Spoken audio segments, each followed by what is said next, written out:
Up next, we have the CEO and co-founder of Coinfloor, Obi Nwosu, who is, and Coinfloor is UK's oldest Bitcoin exchange. So Obi is a real OG. He's been in the game for a very long time. And he's going to talk about going against the trend, return to Bitcoin only. So whenever you're ready, Obi.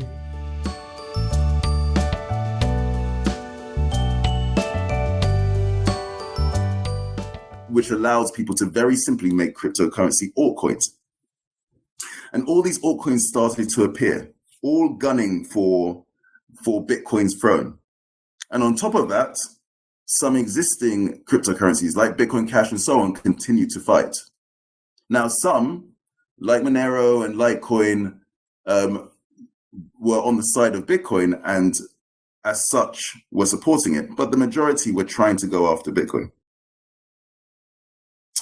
So much so that by some public measures, for a period of time, Bitcoin's dominance at some point went below 50%. So all other cryptocurrencies combined had a higher level of dominance than Bitcoin. Now, no individual currency ever came close to eclipsing Bitcoin, but this was an example of how heated the battle had become.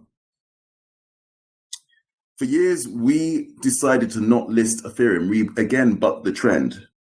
But something happened at the point of the fork between Bitcoin and Bitcoin Cash.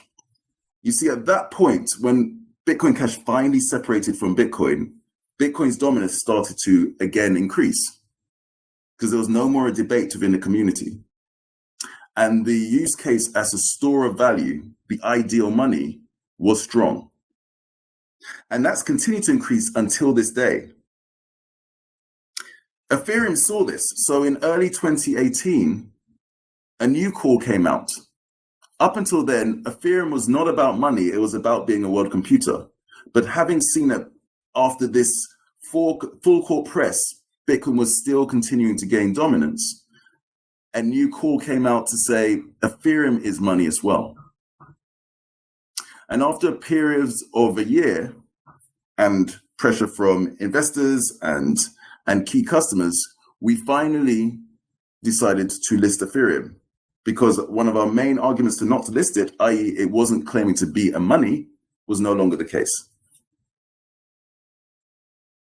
Little did we know that less than a year later, we would be delisting Ethereum. Now, to understand why we delisted Ethereum and also in the same year, 2019, delisted Bitcoin Cash, it's important to understand how we make a decision on what we list and what we don't. We have 4 very simple criteria, and other exchanges have their own criteria. The first is regulatory clarity. Based in the UK, there's a regulatory regime, and we talk to regulators. And as such, we know that certain cryptocurrencies they are very uncomfortable with, and certain they are not. And so certain cryptocurrencies we would either cannot list or be incredibly difficult for us to list. So that is one criteria, and it's very objective. If a regulator say no, we don't list it. The next criteria is community strength. Now, this is how much community support a cryptocurrency has. Is it really supported by real people, or is it a few people trying to pretend that there's a community? But in reality, it's a number of sock puppets.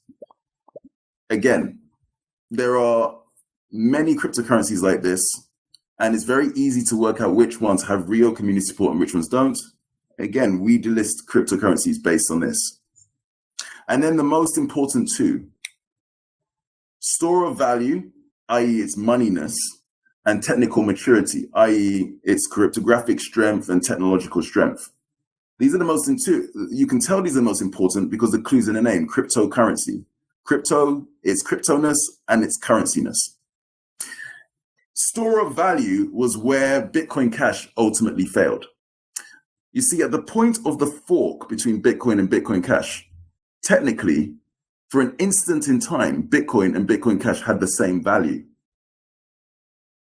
But over the following 3 to 4 years, Bitcoin Cash's value against Bitcoin continued to decline until late last year, it was worth less than a tenth of Bitcoin, and it's worth even less now. So it clearly failed as a store of value, objectively. And so, middle of last year, we delisted it. And technical maturity was the point at which Ethereum failed. Now, at the beginning of 2019, we felt that although it had bugs and issues, it seemed to have enough of a technical community behind it. And then, a few months later, Vitalik Buterin and a number of leading developers in the Ethereum space made an announcement. They said that, contrary to what they said at the launch of Ethereum, Ethereum was never going to be able to scale to handle the demands that it was supposed to be able to and claimed to be able to handle. And instead, they would need to make an Ethereum 2. And this was not just a fork of Ethereum. This was a completely different blockchain, completely different technology. Every aspect of it was different. In fact, the only thing it had in common with Ethereum was some of its name. Now, objectively, if the developers of a cryptocurrency tell you that the cryptocurrency isn't good enough, it's not good enough. And so we, at the end of last year, announced that we must delist Ethereum.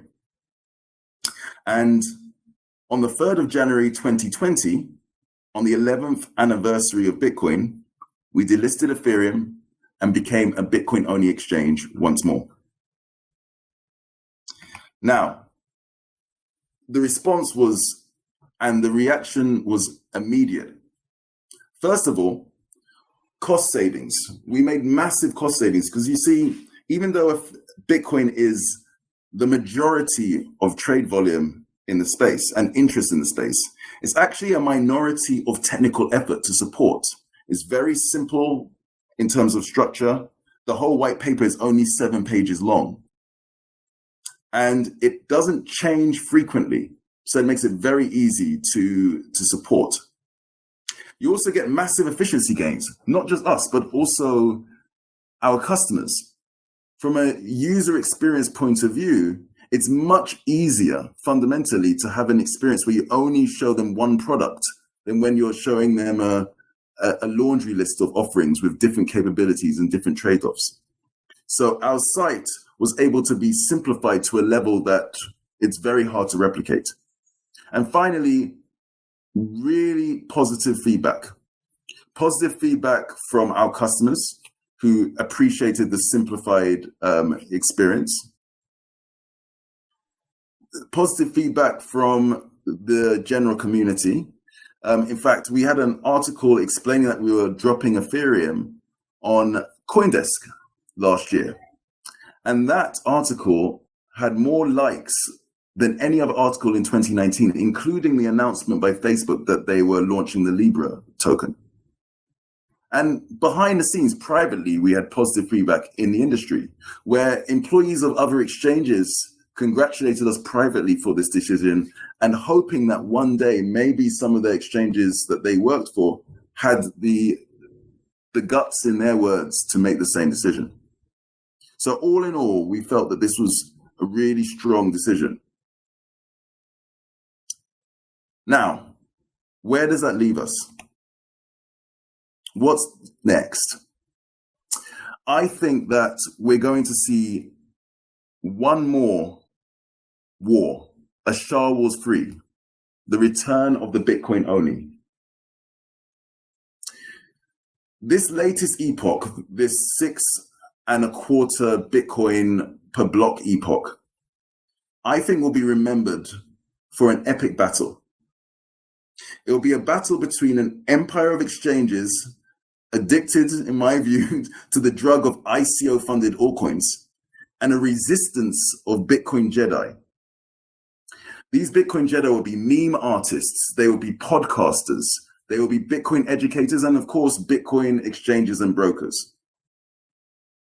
And this will be a battle for the hearts and minds of a galaxy of newbies and no-coiners destined to enter crypto's event horizon. Many Bitcoin Jedi will fight and many will fall. But the cause is good. The good side of the force is strong, and ultimately, the rise of the Bitcoin-only services will continue. Why? Simple. Because hodling is the very definition of resistance. Thank you very much.